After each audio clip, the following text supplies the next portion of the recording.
Praise the lord.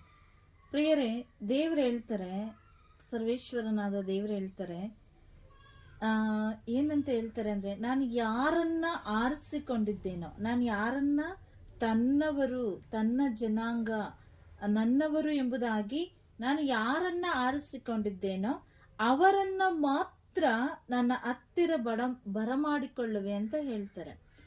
ಅಂದ್ರೆ ದೇವರು ಯಾರನ್ನ ಆರಿಸಿಕೊಂಡ್ರು, ತಮ್ಮ ಜನಾಂಗವನ್ನಾಗಿ, ತಮ್ಮ ಜನರನ್ನಾಗಿ, ತನ್ನವರನ್ನಾಗಿ ಯಾರನ್ನ ಆರಿಸಿಕೊಂಡ್ರು ಅಂತ ಹೇಳುವಾಗ ನಾವು ಶುಭ ಸಂದೇಶದಲ್ಲಿ ನೋಡುವಾಗ ಬಲಹೀನರನ್ನ, ಪಾಪಿಗಳನ್ನ, ಅಯೋಗ್ಯರನ್ನ, ರೋಗದಲ್ಲಿರುವವರನ್ನ, ಇಂಥವರನ್ನ ದೇವರು ಆರಿಸಿಕೊಂಡದನ್ನು ನೋಡ್ತೀವಿ. ಭಯ ಆತಂಕದಲ್ಲಿ ಹೋಗಿರುವವರನ್ನ, ಜೀವನವೇ ಸಾಕು, ಜೀವನದಲ್ಲಿ ತುಂಬಾ ಜಿಗುಪ್ಸೆಯನ್ನು ಹೊಂದಿರುವಂತ ವ್ಯಕ್ತಿಗಳನ್ನ ದೇವರು ಆರಿಸಿಕೊಳ್ಳುವುದನ್ನ ನಾವು ನೋಡ್ತೇವೆ. ಯಾರು ನನ್ನ ಕೈಯಿಂದ ಆಗದೇ ಇಲ್ಲಪ್ಪ, ನನಗೆ ಜೀವನನೇ ಬೇಡಪ್ಪ ಅಂತೇಳಿ ಗೋಳಾಡ್ತಾ ಕಣ್ಣೀರಿಡ್ತಾ ಆತ್ಮಹತ್ಯೆಗೆ ಶರಣಾಗುವಂತ ವ್ಯಕ್ತಿಗಳನ್ನ ನಾವು ಸುಮಾರು ಸಾಕ್ಷಿಗಳನ್ನ ಕೂಡ ನಾವು ಓದಂತ ಎಲ್ಲಾ ಪ್ರಾರ್ಥನಾ ತಂಡಗಳಲ್ಲಿ ಕೇಳ್ತೀವಿ. ನಾನು ಸಾಯಕ್ಕೆ ಹೋಗಿದ್ದೆ, ಆದ್ರೆ ಯಾವುದೋ ಒಂದು ಸ್ವರ ನನ್ನ ಕೂಗಿ ಕರೀತು, ಯಾರೋ ಬ್ರದರ್ ಮುಖಾಂತರ, ಸಿಸ್ಟರ್ ಮುಖಾಂತರ ದೇವರು ನನಗೆ ಕರೆ ಕೊಟ್ರು. ಆಗ ನಾನು ಈ ಒಂದು ಪ್ರಾರ್ಥನಾ ತಂಡಕ್ಕೆ ಬಂದೆ, ಈ ಪ್ರಾರ್ಥನೆಗೆ ಬಂದೆ, ಈ ಧ್ಯಾನಕ್ಕೆ ಬಂದೆ. ಆಗ ದೇವರು ನನ್ನನ್ನು ಮುಟ್ಟಿದ್ರು, ಸ್ಪರ್ಶಿಸಿದ್ರು. ಆಗ ನನಗೆ ಸತ್ಯ ಅರಿವಾಯಿತು. ನಾನು ಆಗ್ಲಿಂದ ಅನ್ಕೊಂಡೆ, ಇನ್ಮೇಲೆ ನಾನು ಸಾಯಬಾರ್ದು, ನಾನು ಬದುಕಬೇಕು, ನಾನು ಸಾಯ್ಲಿಕ್ಕಾಗಿ ಹುಟ್ಟಿದವನಲ್ಲ, ಸಾಯ್ಲಿಕ್ಕಾಗಿ ಹುಟ್ಟಿದವಳಲ್ಲ, ನಾನು ಜೀವಿಸ್ಲಿಕ್ಕಾಗಿ ಹುಟ್ಟಿದವಳು ಎಂಬ ಸತ್ಯವನ್ನ ಅರ್ಥಕೊಂಡೆ. ಇನ್ನು ಮುಂದೆ ನಾನು ಯೇಸುವಿಗಾಗಿಯೇ ಜೀವಿಸ್ತೀನಿ, ಯೇಸುವಿಗಾಗಿಯೇ ನಾನು ಬಾಳ್ತೀನಿ ಎನ್ನುವಂತ ಒಂದು ಭರವಸೆ ಬಂತು. ಯಾರು ನನ್ನ ಜೊತೆಯಲ್ಲಿ ಇಲ್ಲ ಅಂತ ಹೇಳಿದ್ರು ಕೂಡ ನನ್ನ ಯೇಸು ನನ್ನ ಜೊತೆಯಲ್ಲಿರ್ತಾರೆ ಅನ್ನುವಂತ ಒಂದು ಆತ್ಮವಿಶ್ವಾಸ ನನ್ನಲ್ಲಿ ಬಂತು. ಆದ್ರಿಂದ ನಾನು ಬದುಕಿದ್ದೀನಿ, ಇವತ್ತು ನಾನು ಜೀವಂತವಾಗಿದ್ದೀನಿ ಅಂತ ಹೇಳಿದ್ರೆ ಅದು ದೇವರ ಕೃಪೆ. ನಾವು ಪ್ರಲಾಪಗಳ ಗ್ರಂಥ 3ನೇ ಅಧ್ಯಾಯ 22ನೇ ವಚನದಲ್ಲಿ ನಾವು ನೋಡ್ತೇವೆ, ಇವತ್ತು ನಾನು ಜೀವಂತವಾಗಿದ್ದೇನೆ ಅಂತ ಹೇಳಿದ್ರೆ ಅದು ದೇವರ ಕರುಣೆಯಿಂದ, ದೇವರ ಪ್ರೀತಿಯಿಂದ. ದೇವರ ಕರುಣೆ, ಪ್ರೀತಿ, ದಯೆ ನಮ್ಮ ಮೇಲೆ ಇರುವುದರಿಂದಲೇ ಇವತ್ತು ನಾವು ಜೀವಂತವಾಗಿದ್ದೀವಿ. ಎಷ್ಟೋ ಜನ ನಮ್ಮ ಜೀವಿತ ಸಾಕ್ಷಿಯನ್ನು ನಾವು ಬಹಿರಂಗಪಡಿಸುವಾಗ, ಸಾಕ್ಷಿ ಪಡಿಸುವಾಗ ನಾವಲ್ಲಿ ಹೇಳ್ತೀವಿ, ನಮ್ಮ ಜೀವಿತದಲ್ಲಿ ಆದಂತ ಎಲ್ಲಾ ಘಟನೆಗಳನ್ನ ಕುರಿತು ನಾವು ಸಾಕ್ಷಿಯನ್ನು ನೀಡ್ತೀವಿ. ನಮ್ಮ ಜೀವಿತದಲ್ಲಿ ಈಗಾಯ್ತು, ನಾನು ಈಗ ಆಗ್ಬೇಕಾಗಿತ್ತು, ದೇವರು ಅಂತ ಒಂದು ಅಪಘಾತದಿಂದ ಬಿಡುಗಡೆ ಮಾಡಿದ್ರು, ಅಂತ ಒಂದು ದುಷ್ಟ ಕಾರ್ಯದಿಂದ ನನ್ನನ್ನು ಹೊರಗಡೆ ತಗೊಂಡ್ಬಂದ್ರು, ನಾನು ದುಂದುಗಾರ ಮಗನಂತೆ ಜೀವಿಸ್ತಾ ಇದ್ದೆ, ನಾನು ಎಲ್ಲವನ್ನ ಕಳೆದುಕೊಂಡು ಬರಿದಾದಾಗ ನನ್ನ ಜೊತೆಯಲ್ಲಿ ಯಾರು ಇರಲಿಲ್ಲ, ನಾನು ಸತ್ತೋಗ್ಬೇಕು ಅಂತ ಹೇಳಿ ತೀರ್ಮಾನ ಮಾಡಿದೆ. ಆಗ ದೇವರು ನನ್ನನ್ನು ಸ್ಪರ್ಶಿಸಿದ್ರು. ಹೀಗೆ ನಾನಾ ರೀತಿಯಲ್ಲಿ, ನಾನಾ ವಿಧವಾಗಿ ನಾವು ಸಾಕ್ಷಿಗಳನ್ನ ನಾವು ಕೇಳ್ತಾ ಇರ್ತೀವಿ. ದೇವರು ಇಂಥವರನ್ನ ಕರೆದರು. ಅದಕ್ಕಾಗಿ ಯೇಸುಸ್ವಾಮಿ ಹೇಳ್ತಾರೆ, ನಾನು ಬಂದದ್ದು ಇವರನ್ನ ಹುಡುಕಿ. ಯಾರನ್ನ? ನಾನು ಬಂದದ್ದು ಧರ್ಮಿಷ್ಠರನ್ನ ಅರಸಿ ಅಲ್ಲ, ಪಾಪಿಷ್ಠರನ್ನ ಹುಡುಕಿ ನಾನು ಬಂದೆ ಎಂಬುದಾಗಿ ದೇವರು ಹೇಳ್ತಾರೆ. ಅದಕ್ಕೆ ಯೇಸುಸ್ವಾಮಿ ಹೇಳ್ತಾರೆ, ಯೋಹಾನರು ಬರೆದ ಶುಭ ಸಂದೇಶ 6ನೇ ಅಧ್ಯಾಯ 37ನೇ ವಚನದಲ್ಲಿ, 6ನೇ ಅಧ್ಯಾಯ 37ನೇ ವಚನ, ಪಿತನು ನನಗೆಂದು ಕೊಟ್ಟಿರುವ ಪ್ರತಿಯೊಬ್ಬನು ನನ್ನಲ್ಲಿಗೆ ಬರುತ್ತಾನೆ, ನನ್ನಲ್ಲಿಗೆ ಬರುವವನನ್ನ ತಳ್ಳಿ ಬಿಡುವುದಿಲ್ಲ. Praise the Lord. ದೇವರು ಹೇಳ್ತಾರೆ, ಪಿತನು ಅಂದ್ರೆ ತಂದೆಯಾದ ದೇವರು ನನಗೆ ಕೊಟ್ಟಿರುವಂತ ಪ್ರತಿಯೊಬ್ಬರು ಕೂಡ, ಅವರು ಯಾವ ಜಾತಿ ಜನಾಂಗದವರೇ ಆಗಿರ್ಲಿ, ಭಾಷೆಯವರೇ ಆಗಿರ್ಲಿ, ಯಾವ ಕುಲದವರಾಗಿರ್ಲಿ, ಯಾರನ್ನ ತಂದೆಯಾದ ದೇವರು ಈಗಾಗಲೇ ತನ್ನ ಪುತ್ರನ ಸನ್ನಿಧಿಗೆ ಬರಬೇಕು, ಅವರು ಯೇಸು ಕ್ರಿಸ್ತರನ್ನ ಅರಿಬೇಕು, ಯೇಸುವನ್ನ ಅವರು ಪ್ರೀತಿಸಬೇಕು, ಯೇಸುವಿನೊಂದಿಗೆ ಅವರು ಜೀವಿಸಬೇಕು ಎಂಬುದಾಗಿ ಈಗಾಗಲೇ ಯಾರನ್ನೆಲ್ಲ ದೇವರು ಕರೆದಿದ್ದಾರೋ ಅಂತವರು ನನ್ನ ಬಳಿಗೆ ಬರ್ತಾರೆ. ಯೇಸುಸ್ವಾಮಿ ಹೇಳ್ತಾರೆ, ಅಂತವರೆಲ್ಲರೂ ಕೂಡ ನನ್ನ ಬಳಿಗೆ ಬರ್ತಾರೆ, ನಾನು ಬಂದಂತ ಯಾರನ್ನ ಕೂಡ ನಾನು ತಳ್ಳಿ ಬಿಡುವುದಿಲ್ಲ ಎಂಬುದಾಗಿ ಯೇಸುಸ್ವಾಮಿ ಹೇಳ್ತಾರೆ. ಹಾಗಾದ್ರೆ ನಾವು ಕೂಡ ಒಂದಲ್ಲ ಒಂದು ರೀತಿಯಲ್ಲಿ ಈ ಲೋಕದಿಂದ ನಾವು ಈಜಿಪ್ಟ್ ಕೂಡ ದೇವರ ಯೋಜನೆ ಬೇರೆ ಇತ್ತು. ದೇವರು ನಮ್ಮನ್ನ ಸೃಷ್ಟಿ ಮಾಡುವುದಕ್ಕಿಂತ ಮೊದಲೇ, ನಾವು ಈ ಲೋಕದಲ್ಲಿ ತಾಯಿಯ ಗರ್ಭದಲ್ಲಿ ಜನ್ಮ ತಾಳುವುದಕ್ಕಿಂತ ಮೊದಲೇ ದೇವರು ನಮ್ಮನ್ನ ಅವರ ಸ್ವಂತ ಜನಾಂಗವನ್ನಾಗಿ, ತಮ್ಮವರನ್ನಾಗಿ, ಪ್ರಪಂಚ ಸೃಷ್ಟಿಯಾಗುವುದಕ್ಕಿಂತ ಮೊದಲೇ ಅವರು ನಮ್ಮನ್ನ ಆರಿಸಿಕೊಂಡಿದ್ರು. ಆ ಕಾರಣದಿಂದಲೇ ಇವತ್ತು ನಾವು ಯೇಸುವಿನ ಮಕ್ಕಳಾಗಿ ಜೀವಿಸ್ತಾ ಇದ್ದೀವಿ. ಸುಮಾರು ಜನರನ್ನ ದೇವರು ಆರಿಸಿಕೊಂಡ್ರು. ಸುಮಾರು ಜನ ಅಂತ ಹೇಳಿದ್ರೆ ಇಡೀ ಪ್ರಪಂಚನೇ ಯೇಸುವನ್ನ ಅರಿಬೇಕು. ಇದು ತಂದೆಯಾದ ದೇವರ ಆಸೆ. ಪ್ರತಿಯೊಬ್ಬರು ಕೂಡ ನಾಶಕ್ಕೆ ಒಳಗಾಗಬಾರ್ದು. ಎಲ್ಲರೂ ಕೂಡ ನಿತ್ಯ ಜೀವವನ್ನ ಪಡ್ಕೋಬೇಕು. ಈ ನಿತ್ಯ ಜೀವವನ್ನ ಪಡ್ಕೋಬೇಕು ಅಂತ ಹೇಳಿದ್ರೆ ಯೇಸುವಲ್ಲಿ ನಾವು ವಿಶ್ವಾಸ ಬಿಡ್ಬೇಕು. ಯಾರೆಲ್ಲ ಯೇಸುವಿನಲ್ಲಿ ವಿಶ್ವಾಸ ಬಿಡ್ತಾರೋ, ಯಾರೆಲ್ಲ ಯೇಸುವನ್ನ ನಂಬುತ್ತಾರೋ ಅವರಿಗೆ ನಿತ್ಯ ಜೀವ ಎಂಬುದನ್ನ ನಾವು ನೋಡ್ತೇವೆ. ಪ್ರಿಯರೇ, ನಾವು ಆದಿಕಾಂಡದಲ್ಲಿ ವಿಮೋಚನ ಕಾಂಡದಲ್ಲಿ ನೋಡುವಾಗ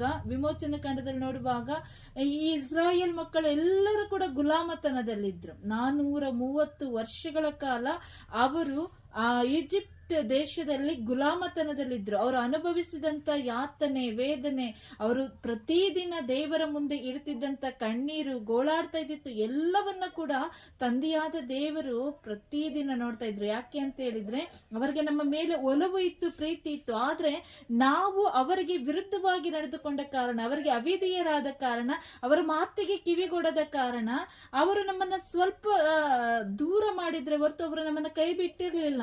ದೇವರು ಹೇಳ್ತಾರೆ ಮೋಶೆಗೆ, ನಾನು ನನ್ನ ಮಕ್ಕಳ ಕಣ್ಣೀರನ್ನ ನೋಡಿದ್ದೇನೆ, ಅವರ ಗೋಳಾಟವನ್ನ ಕೇಳಿಸಿಕೊಂಡಿದ್ದೇನೆ ಅಂತ ಹೇಳಿ ಮೋಶೆಯನ್ನ ಆರಿಸಿಕೊಳ್ತಾರೆ. ಆ ಒಂದು ಗುಲಾಮತನದಿಂದ ಇಸ್ರಾಯೇಲ್ ಜನರನ್ನ ಬಿಡುಗಡೆ ಮಾಡಿ, ನನ್ನ ಮಕ್ಕಳು ಸಾಕು ಗುಲಾಮತನದಲ್ಲಿದ್ದು, ಅವರು ಅನುಭವಿಸಿದ್ದು ಸಾಕು, ಈಗಲಾದ್ರೂ ನನ್ನ ಮಕ್ಕಳು ಬುದ್ಧಿ ಕಲ್ತಿರ್ಬೋದು ಎಂಬ ನಂಬಿಕೆಯಲ್ಲಿ, ಭರವಸೆಯಲ್ಲಿ ಈಗಲಾದ್ರೂ ನನ್ನ ಮೇಲೆ ಭರವಸೆಯನ್ನ ಇಡ್ತಾರೆ, ಇವರು ನಂಬಿಕೆ ಇಡ್ತಾರೆ, ಇವ್ರು ನನಗಾಗಿ ಜೀವಿಸ್ತಾರೆ ಅನ್ನುವಂತ ನಂಬಿಕೆಯಲ್ಲಿ ದೇವರು ಆ ಗುಲಾಮತನದಿಂದ ಅದರಲ್ಲಿದ್ದಂತ ನಮ್ಮ ಪೂರ್ವಿಕರನ್ನ ಬಿಡಿಸಿ ಮತ್ತೆ ತಮ್ಮವರನ್ನಾಗಿ ಆರಿಸಿಕೊಂಡ್ರು. ತನ್ನ ಸ್ವಂತ ಮಕ್ಕಳನ್ನಾಗಿ ಅವರು ಆರಿಸಿಕೊಂಡ್ರು.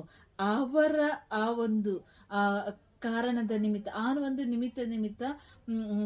ನಿಮಿತ್ತ ನಾವೆಲ್ಲರೂ ಕೂಡ ಪಶ್ಚಾತ್ತಾಪದ ಹೃದಯದಿಂದ ಯಾರೆಲ್ಲ ಪೂರ್ವಿಕರು ದೇವರ ಕಡೆಗೆ ತಿರುಗಿಕೊಂಡರೋ ಅವರಿಂದ ಆರಿಸಲ್ಪಟ್ಟಂತ ಜನಾಂಗಗಳು ನಾವು. ಅದಕ್ಕೆ ನಾವೆಲ್ಲರೂ ಕೂಡ ಯೆಹೂದ್ಯ ಕುಲದಲ್ಲಿ ಹುಟ್ಟಿದಂತ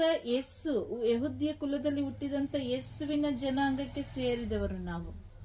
ಇವತ್ತು ನಾವು ಯಾರನ್ನ ನೀನು ಆ ಜಾತಿ ಈ ಜಾತಿ ಎಂಬುದಾಗಿ ನಾವು ಬೆರಳು ಮಾಡ್ಲಿಕ್ಕೂ ಸಾಧ್ಯ ಇಲ್ಲ, ಹೇಳಲೂಬಾರ್ದು, ಅದು ನಮ್ಮ ಬಾಯಿಂದ ಬರಲು ಕೊಡುದು. ಯಾಕೆಂದ್ರೆ ಯೇಸು ಅಲ್ಲಿ ಜಾತಿ ಬಗ್ಗೆ ಮಾತಾಡ್ಲಿಲ್ಲ. ಯೇಸು ಸ್ವಾಮಿ ಏನಾದ್ರೂ ಒಂದು ವೇಳೆ ಜಾತಿ ಬಗ್ಗೆನೋ ಭಾಷೆ ಬಗ್ಗೆನೋ ಮಾತನಾಡಿದ್ರೆ ಯೇಸು ಆ ಒಂದು ಆ ಒಂದು ಜಾತಿಗೆ, ಆ ಒಂದು ಭಾಷೆಗೆ ಮಾತ್ರ ಸೀಮಿತ ದೇವರಾಗಿರ್ತಾ ಇದ್ರೆ ಹೊರತು ನಮ್ಮ ಯಾರಿಗೂ ಕೂಡ ದೇವರಾಗಿರ್ತಿರ್ಲಿಲ್ಲ. ಆದ್ರೆ ಯೇಸು ಸ್ವಾಮಿ ಇಡೀ ಮನುಕುಲಕ್ಕೆ ದೇವರು. ಅವರ ಭಾಷೆ ಒಂದೇ, ಅವರ ಜಾತಿ ಒಂದೇ, ಅವರ ಕುಲ ಒಂದೇ. ಅದೇ ನಮ್ಮ ಎಲ್ಲರ ಜಾತಿ ಕೂಡ ಯೇಸುವಿನ ಜಾತಿ. ನಮ್ಮಲ್ಲಿ ಜಾತಿ ಮತ ಭೇದ ಇದು ಯಾವುದು ಕೂಡ ಇರಕೂಡದು. ಅದಕ್ಕಾಗಿ ಯೇಸು ಸ್ವಾಮಿ ಯಾರನ್ನ ಕೂಡ ತಿರಸ್ಕರಿಸಲಿಲ್ಲ. ನೀವು ಈ ಜನಾಂಗದವರು, ನೀವು ಈ ಜನಾಂಗದವರು, ನೀವು ಈ ಭಾಷೆ ಆಡೋರು, ನೀವು ಈ ಕುಲದವರು, ನೀವು ಈ ಒಂದು ಕಾರ್ಯ ಮಾಡುವವರು, ಇದು ಯಾವುದನ್ನ ಕೂಡ ಯೇಸು ಸ್ವಾಮಿ ನೋಡ್ಲಿಲ್ಲ. ಬದಲಾಗಿ ಈ ತರ ಮಾತನಾಡಿದಂತ ಫರಿಸಾಯರಿಗೆ, ಸದ್ದುಕಾಯರಿಗೆ ಯೇಸು ಸ್ವಾಮಿ ಬದಲಾಗಿ ತಿಳುವಳಿಕೆಯನ್ನ ನೀಡಿದ್ರು, ಉತ್ತರವನ್ನ ಕೊಟ್ಟಿದ್ರು. ಹೌದು, ನಾನು ಇವರಿಗಾಗಿ ಬಂದವನು. ಯೇಸು ಸ್ವಾಮಿಯನ್ನ ನೋಡಿ ಯಹೂದ್ಯರು ಫರಿಸಾಯರೆಲ್ಲ ಹೇಳ್ತಾ ಇದ್ರು, ಇವನು ಯಾವಾಗ್ಲೂ ಪಾಪಿಸ್ಟರ ಜೊತೆಯಲ್ಲಿ ಇರ್ತಾನೆ, ಇವನು ಪಾಪಿಸ್ಟರ ಗೆಳೆಯ. ಅದಕ್ಕೆ ಯೇಸು ಹೇಳಿದ್ರು, ಹೌದು, ನಾನು ಪಾಪಿಸ್ಟರನ್ನೇ ಹುಡುಕಿ ಬಂದದ್ದು, ಅವರನ್ನೇ ನಾನು ಏನ್ ಮಾಡೋದು, ಆ ಬಂಧನದಿಂದ ಬಿಡಿಸ್ಲಿಕ್ಕಾಗಿ ಬಂದದ್ದು. ನಾನು ಬಂದದ್ದೇ ರೋಗಿಗಳಿಗಾಗಿ. ಕುಷ್ಠರೋಗಿಗಳನ್ನ ಅಪ್ಪಿಕೊಳ್ಳುವಾಗ, ಪಾರ್ಶ್ವವಾಯು ರೋಗಿಗಳನ್ನ ಗುಣಪಡಿಸುವಾಗ ಅವರನ್ನ ನೋಡಿ ಹೇಳ್ತಾ ಇದ್ರು, ಇವನು ಪಾಪಿಸ್ಟರ ಜೊತೆಯಲ್ಲಿರ್ತಾನೆ, ಅವರ ಗೆಳೆತನವನ್ನ ಮಾಡ್ತಾನೆ, ಅನಾರೋಗ್ಯದಲ್ಲಿರೋರನ್ನ, ಕುಷ್ಠರೋಗಿಗಳನ್ನೇ ತಬ್ಗೋತಾನೆ, ಹೋಗಿ ಅವ್ರ ಮನೆಯಲ್ಲಿ ಊಟ ಮಾಡ್ತಾನೆ. ಇದೆಲ್ಲ ಹೇಳುವಾಗ ಯೇಸು ಸ್ವಾಮಿಯಲ್ಲಿ ಹೇಳ್ತಾರೆ, ಹೌದು, ವೈದ್ಯನ ಅವಶ್ಯಕತೆ ಇರುವುದು ರೋಗಿಗಳಿಗೆ, ಆರೋಗ್ಯವಂತರಿಗಲ್ಲ. ನೀವೆಲ್ಲ ಆರೋಗ್ಯವಾಗಿದ್ದೀರಿ, ಆದ್ರೆ ನಾನು ಬಂದದ್ದೇ ಆರೋಗ್ಯವಿಲ್ಲದವರಿಗೆ ಆರೋಗ್ಯವನ್ನ ಕೊಟ್ಟು ಅವರನ್ನ ರಕ್ಷಿಸಿ ಕಾಪಾಡಲು ಎಂಬುದಾಗಿ. ಅದು ಪ್ರಿಯರೇ, ಯೇಸು ಸ್ವಾಮಿಗೂ ಕೂಡ ಈ ಲೋಕದಲ್ಲಿ ಇರುವಾಗ ಅವರಿಗೂ ಕೂಡ ಈ ಒಂದು ಭಿನ್ನಾಭೇದಗಳು, ಅವರಿಗೆ ವಿರುದ್ಧವಾಗಿ ಮಾತಾಡುವಂಥದ್ದು ಯಾವುದು ಕೂಡ ನಿಲ್ಲಿಲ್ಲ. ಯೇಸು ಸ್ವಾಮಿ ಕೂಡ ಎಲ್ಲವನ್ನ ಫೇಸ್ ಮಾಡಿದ್ರು. ಆದ್ರೆ ನಮಗ್ ಸ್ವಲ್ಪ ಕಷ್ಟ ಅದನ್ನ ಸಹಿಸಿಕೊಳ್ಳಿಕ್ಕೆ ಹೇಳಲಿಕ್ಕೆ. ಆದ್ರೆ ನಮಗಿಂತ ಹೀನಾಯವಾಗಿ ಯೇಸುವನ್ನ ಅವರು ಮಾತನಾಡಿರ್ತಾರೆ. ಆದ್ರೆ ಯೇಸು ಸ್ವಾಮಿ ಎಲ್ಲೂ ಕೂಡ ಅವರನ್ನ ದೂಷಣೆ ಮಾಡಲಿಲ್ಲ. ಅವರನ್ನ ಕೂಡ ತನ್ನ ಬಳಿಗೆ ಬರಮಾಡಿಕೊಂಡ್ರು. ಅವರು ಇರುವಂತ ಜಾಗದಲ್ಲೇ ಅವರಿಗೆ ಅರ್ಥ ಆಗ್ಲಿ ಅಂತೇಳಿ ಅವರು ಇರುವಂತ ಜಾಗದಲ್ಲೇ ದೇವರು ಇಂಥ ವಿಷಯಗಳನ್ನ ತುಂಬಾ ಮಾತನಾಡ್ತಾ ಇದ್ರು. ನಾನು ಬಂದದ್ದು ಸರ್ವರ ಉದ್ಧಾರಕ್ಕಾಗಿ, ಸರ್ವ ಜನರ ಉದ್ಧಾರಕ್ಕಾಗಿ, ನಾನು ಎಲ್ಲರಿಗಾಗಿ ಪ್ರಾಣ ಕೊಡ್ಲಿಕ್ಕಾಗಿ ಬಂದಿದ್ದೇನೆ ಎಂಬುದಾಗಿ ಯೇಸು ಸ್ವಾಮಿ ಹೇಳಿದ್ರು. ನಾನು ಎಲ್ಲರನ್ನ ಕರೆಯಲು ಬಂದವನು, ನನಗೆ ಭಿನ್ನ ಭೇದ ಇಲ್ಲ. ಶ್ರೀಮಂತರು, ಬಡವರು, ಇವರು ನಿರ್ಗತಿಕರು, ಅನಾಥರು, ಇವರು ಮೇಲಿರುವವರು, ಇವರು ಕೆಳಗಿರುವವರು ಅನ್ನುವಂತ ಭಿನ್ನ ಭೇದ ನನ್ನಲ್ಲಿ ಇಲ್ಲ. ನಾನು ಎಲ್ಲರಿಗಾಗಿ ಬಂದವನು, ನಾನು ಎಲ್ಲರ ರಕ್ಷಕರು ಎಂಬುದಾಗಿ ಯೇಸು ಸ್ವಾಮಿ ಸುಮಾರು ಕಡೆ ಹೇಳ್ತಾರೆ. ಅದನ್ನ ನಾವು ಅದನ್ನೇ ಎಫೆಸರಿಗೆ ಬರೆದ ಪತ್ರ ಅಧ್ಯಾಯ 1:4 ನಾವು ನೋಡ್ತೇವೆ. ಜಗತ್ತು ಸೃಷ್ಟಿಯಾಗುವುದಕ್ಕಿಂತ ಮೊದಲೇ ತಂದೆಯಾದ ದೇವರು ಯೇಸು ಕ್ರಿಸ್ತರಲ್ಲಿ ನಮ್ಮ ಒಬ್ಬೊಬ್ಬರನ್ನ ಆಗಲೇ ಸ್ವಂತ ಮಕ್ಕಳನ್ನಾಗಿ ಯೇಸು ಕ್ರಿಸ್ತರಲ್ಲಿ ಆರಿಸಿಕೊಂಡರು. ಕ್ರಿಸ್ತ ಯೇಸುವಿನಲ್ಲಿ ನಮ್ಮನ್ನ ತಮ್ಮವರನ್ನಾಗಿ, ತಮ್ಮ ಸ್ವಂತ ಜನಾಂಗವನ್ನಾಗಿ, ತಮ್ಮ ಸ್ವಂತ ಮಕ್ಕಳನ್ನಾಗಿ ಆರಿಸಿಕೊಂಡರು. ನಮ್ಮ ಮೇಲಿನ ಪ್ರೀತಿಯಿಂದಾಗಿ, ನಮ್ಮ ಮೇಲೆ ಯೇಸು ಸ್ವಾಮಿ ತಂದೆಯಾದ ದೇವರು ಇಟ್ಟಂತ ಪ್ರೀತಿಯಿಂದಾಗಿ ದೇವರು ಯೇಸು ಕ್ರಿಸ್ತರ ಮೂಲಕ ನಮ್ಮನ್ನು ತಮ್ಮ ಮಕ್ಕಳನ್ನಾಗಿಸಲು ಆಗಲೇ ನಿರ್ಧಾರ ಮಾಡಿದ್ರು. ಈಗ ನಾವು ಯೇಸುವನ್ನ ಅರ್ಥಕೊಂಡಿದ್ದೀವಿ, ಈಗ ನಾವು ದೇವರ ಮಕ್ಕಳು ಅಂತೇಳಿ ಅಲ್ಲ.